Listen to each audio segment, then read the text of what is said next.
तो हेलो दोस्तों, तो कैसे हैं आप लोग। तो आज हम पढ़ने वाले हैं कि हिंदी पद्य में क्या क्या इंपॉर्टेंट है। देखिए, हमने एक वीडियो में समझ लिया कि हिंदी गद्य में कितने कवि इंपॉर्टेंट थे और हमने उसमें आपको लिखने का तरीका भी बताया था। लेकिन आप लोग टेंशन मत लीजिए, हम लोग हिंदी पद्य में भी समझेंगे कि कौन कौन से कवि इंपॉर्टेंट है और कैसे लिखना है, हम आपको इसमें भी बताएंगे। देखिए, हमने यहाँ पर 4 कवि के नाम लिखे हैं, सूरदास, तुलसीदास और रसखान बिहारी लाल। देखिए, इसमें से 2 कवि बहुत ही इंपॉर्टेंट है, बहुत ज्यादा इंपॉर्टेंट है। कौन से कौन? अब देखिए, सूरदास जी हो गए और तुलसीदास जी हो गए, ये दोनों बहुत ही ज्यादा इंपॉर्टेंट है क्योंकि बोर्ड परीक्षा में लगातार ये दोनों आपको ऑप्शनल में देखने को जरूर मिलेगा। और इस बार भी 2024 में भी इन दोनों में से एक कवि आपको ऑप्शनल में देखने को जरूर मिलेगा। तो इसमें से आपको एक लिखना है और इनकी रचनाएं कौन कौन सी हैं हम आपको वो भी बताएंगे। देखिए, यह भी कहा गया है कि तुलसी सूरस खान बिहारी बोर्ड परीक्षा में भारी। जी हाँ, तो देखिए अब हम समझेंगे कि जो इनका जीवन परिचय है इन्हें कैसे लिखना है। तो आइए दोस्तों, अब हम बात करते हैं इनकी जीवनी कैसे लिखना है। तो देखिए, पहले आपको ऐसे फ्लू चार्ट बना लेना है। अब देखिए, फ्लू चार्ट क्या होता है हमने पद में भी बताया था, लेकिन इसमें भी बता दे रहे हैं। जैसा कि जो इनकी बेसिक जानकारी है, जैसा कि इनका जन्म कहाँ हुआ, मृत्यु कहाँ हुई, इनके माता पिता का क्या नाम है और इनका जन्म स्थान कहाँ हुआ और इनके गुरु का क्या नाम है, मतलब जो इनकी बेसिक जानकारी है उसको अगर आप पहले ऐसे लिख लेते हैं तो एग्जामिनर अगर देखेगा तो वो समझ जाएगा बच्चा है वो बहुत ही बुद्धिमान है, तो वो आपका पूरा वो जो जीवनी आपका पढ़ेगा नहीं, यही देखकर आपको 5 अंक दे देगा। तो आप अगर इसे लिखेंगे तो ज़्यादा बेटर रहेगा। इसी को हम कहते हैं फ्लू चार्ट कहते हैं, इसी को हम लोग कहते हैं फ्लू चार्ट। उसके बाद ये लिखने के बाद आपको हेडिंग डालनी है नीचे से जीवनी। क्या? जीवनी। उसके बाद लिखना है आपको जीवनी। जीवनी में क्या है? कुछ नहीं है, हमने आप यहाँ पर बेसिक जानकारी दे ही दी। उसके बाद अगर आप लोग कहानी अगर सुने होंगे, समझे होंगे, पढ़े होंगे, कहानी तो लिख ही लेंगे कि जैसा कि देखिए, जो तुलसीदास जी हैं वो भक्ति काल के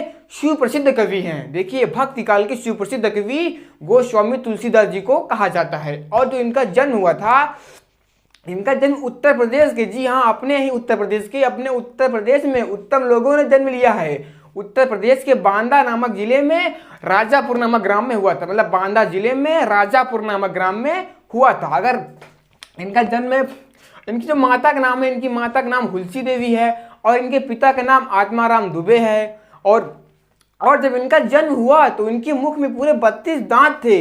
अब आप सोचिए, जब इनका जन्म हुआ तो इनके मुख में 32 दांत थे।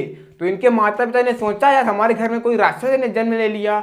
और जब इनका जन्म हुआ तब इनके मुख से राम शब्द निकला। मतलब जब बच्चे जन्म लेते हैं तो रोते हैं, लेकिन इनके मुंह से राम शब्द निकला। क्या? राम। तो इसीलिए इनका नाम राम बोला रख दिया गया। कहीं कहीं इनका नाम आपको तुलाराम भी मिलता है।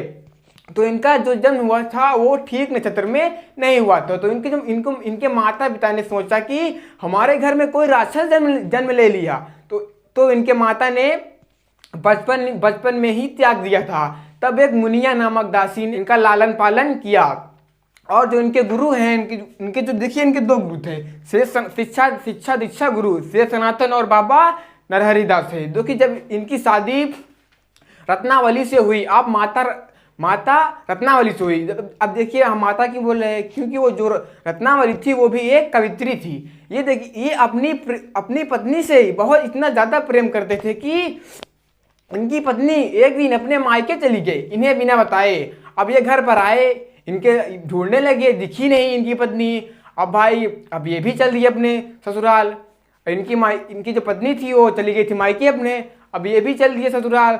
अब रास्ते में मिल गया नदी में एक मुर्दा लाश बह रही थी। इन्होंने सोचा कि ये नाव है, मतलब मुर्दे लाश को समझ लिया कि नाव है। नाव पकड़कर नदी पार कर गए। अब जब घर पहुंचे, अब रात का समय था, अब खिड़की से मेरे पास सांप लटक रहा था। अब इन्होंने सोचा कि रस्सी है, सांप को रस्सी समझ के चढ़ गए छत पर।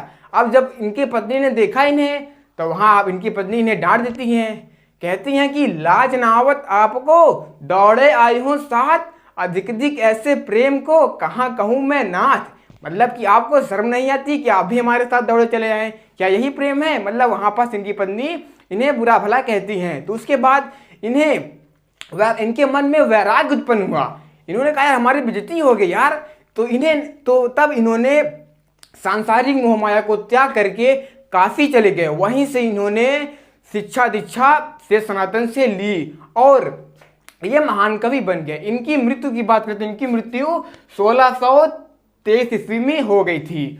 देखिए इनकी मृत्यु के समय भी एक दोहा मतलब इनकी मृत्यु की जो समय एक दोहा बहुत ही प्रसिद्ध है, वो भी दोहा सुन लीजिए, लिख सकते हैं, बहुत प्रसिद्ध है, तो सुन लीजिए कि संवत 1680 गंग के तीर, संवत 1680 गंग के तीर, श्रावण पश्न तीज सनी तुलसी तजो सरी।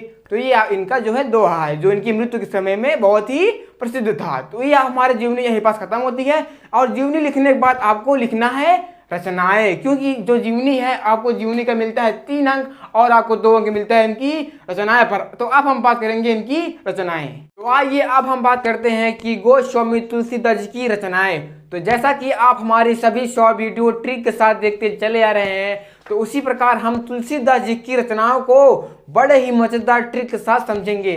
देखिए हमने ट्रिक लिखा है और इनकी सारी रचनाओं को लिखा है। आप हमारे साथ ट्रिक को बोलिएगा तभी आपको आएगा। ट्रिक क्या है? पाजावे बराक गिरा दो वीरा। आप हमारे साथ ट्रिक को बोलिए तभी आएगा कि पाजावे बराक गिरा दो वीरा, पाजावे बराक क्रिगी। देखिए पहले यहाँ तक देखिए, पाजावे बराक 6 यहाँ तक है, उसके बाद क्रिगी रादो वीरा।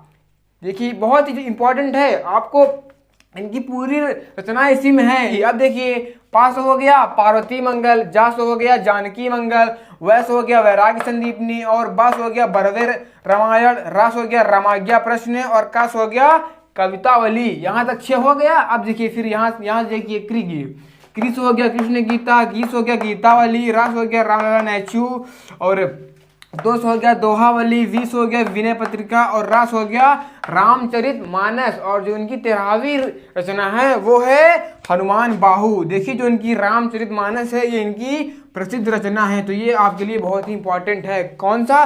रामचरित मानस। आप लोग ट्रिक को ध्यान दीजिएगा, ट्रिक 2-3 बार आप लोग बोलेंगे तो ट्रिक आपको याद हो जाएगा। तो इसी प्रकार हमारी वीडियो यहाँ पर समाप्त होती है। अब हम मिलेंगे अगले नेक्स्ट वीडियो में इससे भी ज़्यादा इंपॉर्टेंट प्रश्न के साथ।